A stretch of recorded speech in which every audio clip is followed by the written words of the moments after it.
So, continuing on with March Women's History Month, we have another tiny Time Tellers episode for you. Today's episode is about Abigail Adams, the voice of independence and equality. Or at least she tried.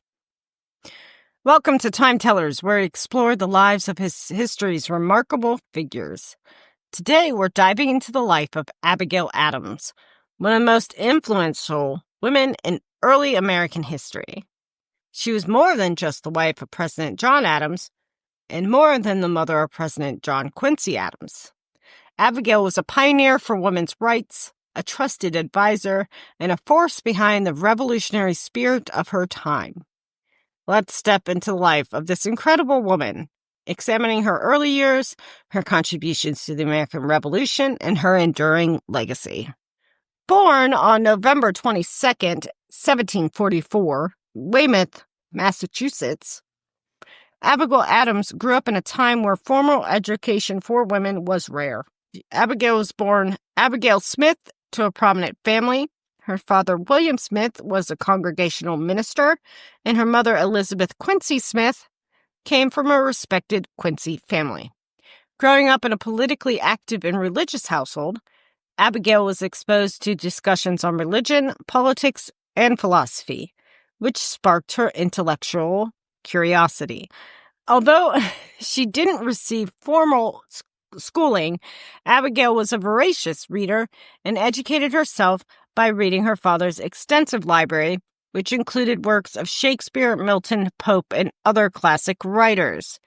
This sounds similar to Abraham Lincoln. Abigail's quest for knowledge and her dedication to self-education allowed her to become an informed, articulate woman, a rarity in a time when women's roles were often confined to domestic responsibilities. In 1764, at the age of 19, Abigail married John Adams, and this seems like a little old for that time period. John Adams was a young lawyer from Braintree, Massachusetts. Their marriage would become one of the most storied partnerships in American history. Abigail and John shared a deep bond of mutual respect and intellectual companionship. They often discussed politics, philosophy, and governance with each other, and Abigail became John's closest confidant. The couple's correspondence over the years revealed their close relationship, as they often wrote to each other when John was away for work, discussing both family matters and significant political events. John and Abigail had 6 children, including future President John Quincy Adams. Yay. Their letters revealed the challenges Abigail faced raising their children, largely on her own due to John's frequent absences. She's like the original single married mom. She educated her children, installing in them values of independence, resilience, and intellectual curiosity. Her influence on her son, John Quincy Adams, was profound, shaping him into one of America's most intellectual presidents. Maybe not necessarily the most influential, but he had the brains. The American Revolution was a turbulent time, and while John Adams served in various capacities, Abigail managed the household and often offered critical advice on the growing crisis. While John was serving in the Continental Congress and on diplomatic missions, Abigail managed the farm, handled finances, and raised their children. Her letters during this time revealed her deep commitment to the revolutionary cause and her resilience in the face of wartime hardships. She described the British occupation of Boston and the struggles of American families with rationing and blockades, bringing to life the real toll on everyday people when it came to the revolution. Abigail's letters to John also contained advice on political matters, including governance, equality, and the rights of women. Her famous letter of March 31st, 1776, urged John to, quote, remember the ladies, unquote, when drafting new laws, advocating for women's rights and protection under the law. She fought the good fight. Although John laughed her off at the time, Abigail's plea for women's rights had become one of the most early most cited early expressions of feminism in American history. Abigail was also a fierce advocate for abolition and was outspoken against slavery. She believed that liberty and justice were universal rights and encouraged John to support the end of slavery in America. Her views on equality and freedom extended to all people, at least it seemed like it did, and she saw the struggle for American independence as incomplete without addressing the rights of women and enslaved people. I don't know how she felt about Native Americans. After the Revolution, John Adams became the second president of the United States in 1797, and Abigail, of course, served as his first lady. As First Lady, Abigail had to navigate the intense partisan politics of the new nation. She was protective of her husband and fiercely defended his policies, often advising him on key issues and offering her own perspectives on the nation's needs. Known for her fierce loyalty, Abigail didn't shy away from voicing her opinions. She supported John's decision to avoid war with France, despite opposition from their political opponents.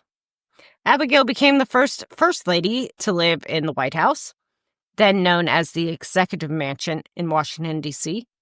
At the time, it was incomplete, cold, and drafty, and she described her initial impressions as disappointing. In her letters, she noted the symbolic significance of the new capital and the sacrifices required to establish the government's new seat. Of course, the capital being its own district and not a part of any state. That was a big thing.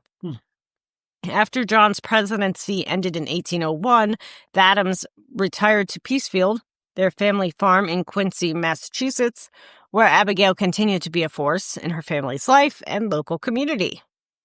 Abigail took a special interest in the career of her son, John Quincy Adams, offering him advice and guidance throughout his political career.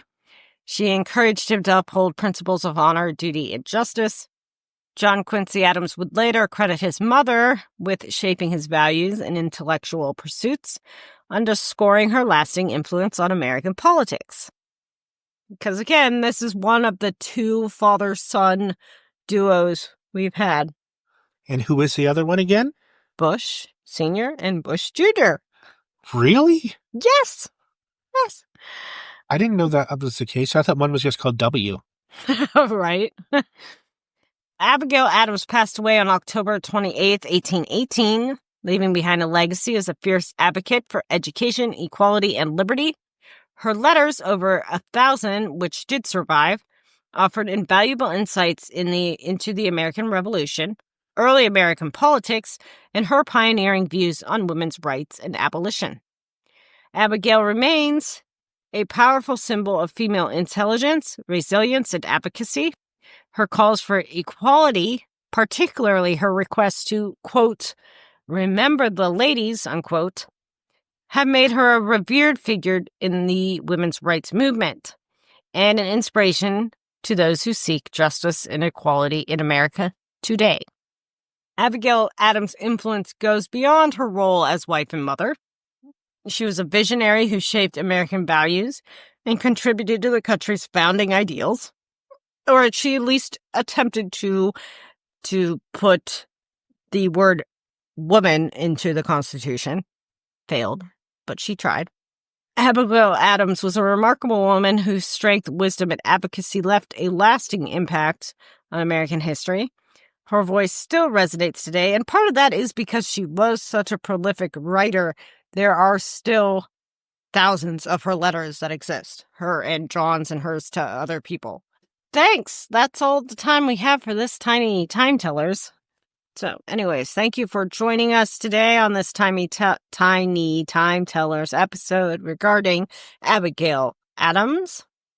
We hope you hear from us soon, and we will have another one of these or two, depending on when this one comes out, throughout the month of March. So send us a letter. Just a letter. Yeah, who writes letters anymore, right? Again, I have Abigail Adams. We have a P.O. box. We do? We have a P.O. box? Send us an email, or jump on the website, timetellershistory.com, and send us a message. Let us know who you want us to talk about. And if we can't fit them in now, we'll put them in eventually. I swear I'm done for the day. I think I've had enough.